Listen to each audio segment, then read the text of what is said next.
Hello, I'm Lesa Dowdy, and I am a filmmaker and photographer here in Nashville, which means I make movies and take pictures. And today I'm going to talk to you about how I created the documentary for the exhibit Kindred Links. Now, I'm sure you're probably wondering what a documentary is.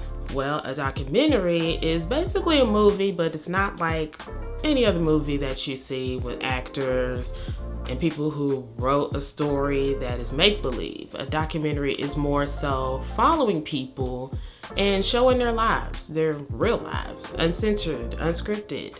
Now, the two people that I got to follow for this documentary are Amari and Henry Jones. They are two artists who spent a lot of years of their life in the North Nashville community. Hence the name of the exhibit Kindred Links, because it brings these two artists together to tell their stories.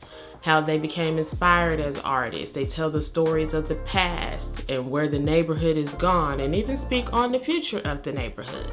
You can see their stories throughout the exhibit through their paintings and poems. Also in the exhibit are a couple of videos that I created, which include the artists making some of the pieces that you'll see in the exhibit, and as I mentioned before, the documentary that kind of pulls everything together and gives a backstory on those pieces. Now let's talk about my role on this project as the documentarian, which is pretty much the person that kind of creates the documentary.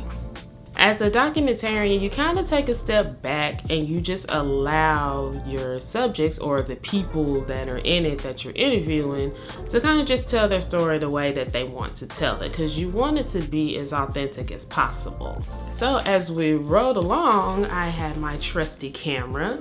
Now when you're making a movie or a documentary, you can use any kind of camera that you want. This is one of the cameras that I choose to use. Now, I'm sure as you can imagine, where there's not a regular movie script involved, people may continue to talk and talk and talk, or you'll see a lot of things. So you'll have all this video footage, and you'll have all these pictures, and you'll have all these audio tracks of people talking, and you're probably wondering, well, what do you do with all of this, right? Well, before I even get started, I make out a documentary outline, which is kind of similar to a movie script, but as you can see, it's much shorter. But this outline will help me so that when I go out to shoot this documentary, I'm not ended up with so many different video files or so many different pictures that it gets crazy when it comes time to edit it. Now, when you edit a movie, you're basically putting all the pieces together. Taking all your video, taking all your pictures, taking all the sounds, music, and everything, and you're throwing it together and you're turning it into the film that everyone is going to see. Now, just like I mentioned with the camera, you can have different types of cameras to record your video.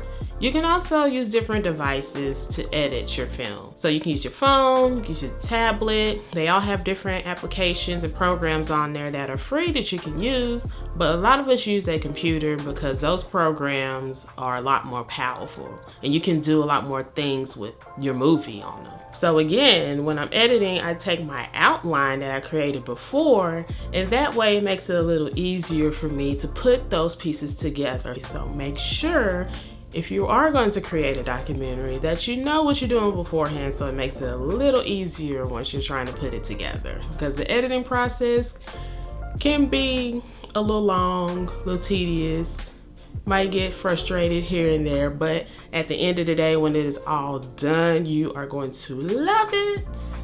So that's just a brief summary about what I do and the work that I did for the Kindred Links exhibit. So I hope you all are able to check it out in person. If not, you can see it virtually, but it's always nice to see all the artwork in person. And I hope that you learned something today, because you too can be a documentarian and make your own documentary film. All you have to do is get a camera, record someone's life, record someone's story, edit it together, and bam, there you go. Well, that's all I have for you today. I hope you all enjoyed this little conversation and enjoy the rest of your day.